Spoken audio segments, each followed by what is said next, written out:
Hey guys, it is James Ross here today. How you all doing? Today I'm going to be doing a Q&A. I'm going to be answering some of your questions about myself and some of my work. I just want to mention before we get into the video, I'm going to be super active on all my socials soon, which is my Twitch, my YouTube, my Insta, so please go follow them. And also do go follow my Twitter, as that's where I post all my design work. If you want to see that, and if you want to message me for anything, my DMs are open. But anyways, let's get straight into the video. Alright, so question number 1 from Isabel.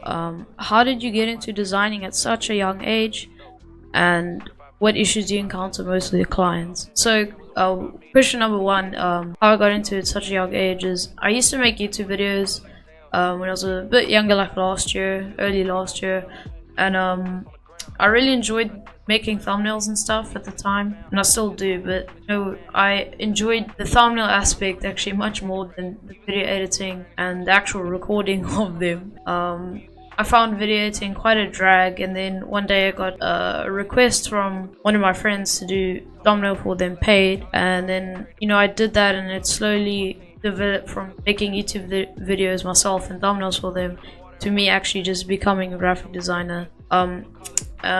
I really enjoy it, and I am making good income from it, so I guess that's how I got into it now at such a young age.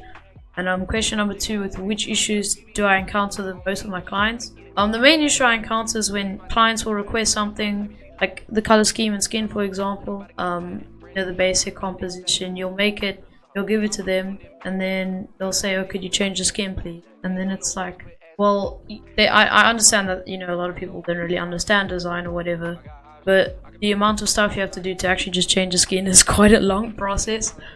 So I guess that's my only issue sometimes, but it doesn't happen too often. Most of my clients are great, and yeah, thank you for your question. Alright, so on to question 2 from the Punishers organization. What qualities and skills should a good GFX have? Now, there's a few different things I think that a good GFX should have. For me, mainly is for someone to be able to run their account professionally, in the sense that often from what I've seen, there's some really good designers out there, but I feel they don't run their accounts that professional, and because of that I feel like they don't get as many clients, or they aren't getting approached by brands, because you have to scroll down for ages to actually see some of their work, and by the time you get there, you've seen a lot of drama along their feed. So that's one of the main things. Another thing is dedication. As a designer, you have to be pretty dedicated, and you have to stick through it. You have to be able to have good creative skills. You gotta try and think outside the box, try and be a bit different, and also to be consistent, in the sense that make sure all your work is good rather than having some of it good and some of it like mediocre. That's also very important, so that your clients don't get upset, hey, why is this bad but some of the other stuff you do is good.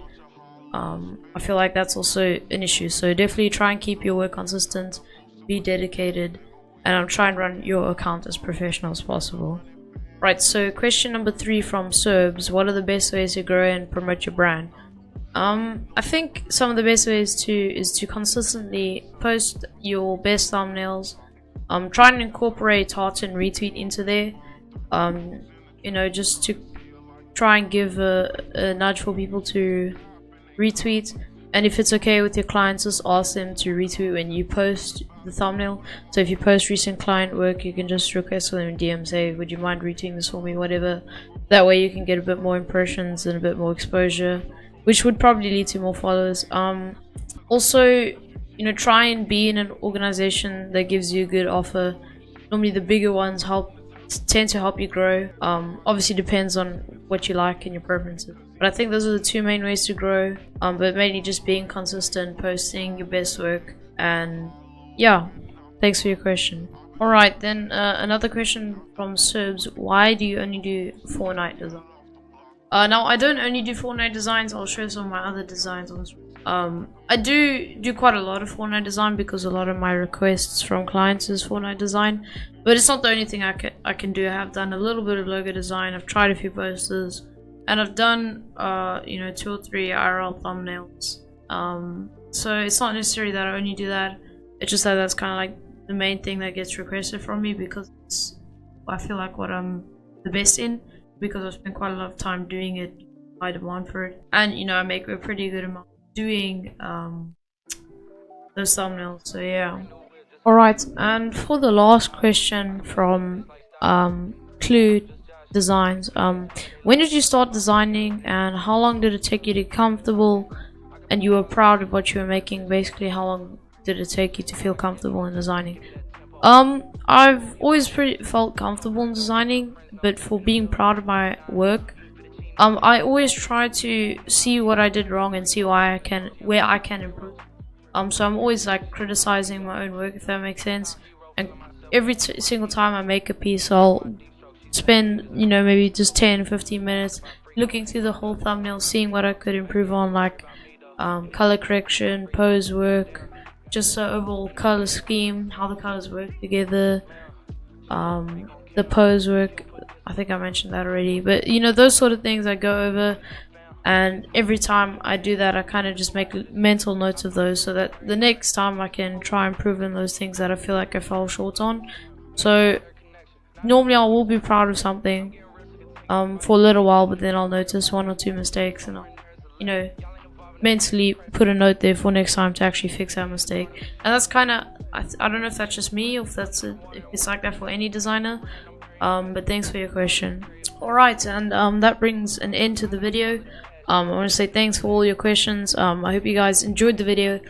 Please do let me know down in the comments what content you would like to see on this channel. It's gonna be design work for sure, but I'm still not necessarily 100% sure the different stuff I'm gonna do. I'm gonna be very active soon on all my socials, like I said, so please go follow them, and I'll see you guys next time. I got options. I can pass that place like Stockton. Just joshing. I'm spending this holiday locked in. My body got rid of them toxins. Sports in the top.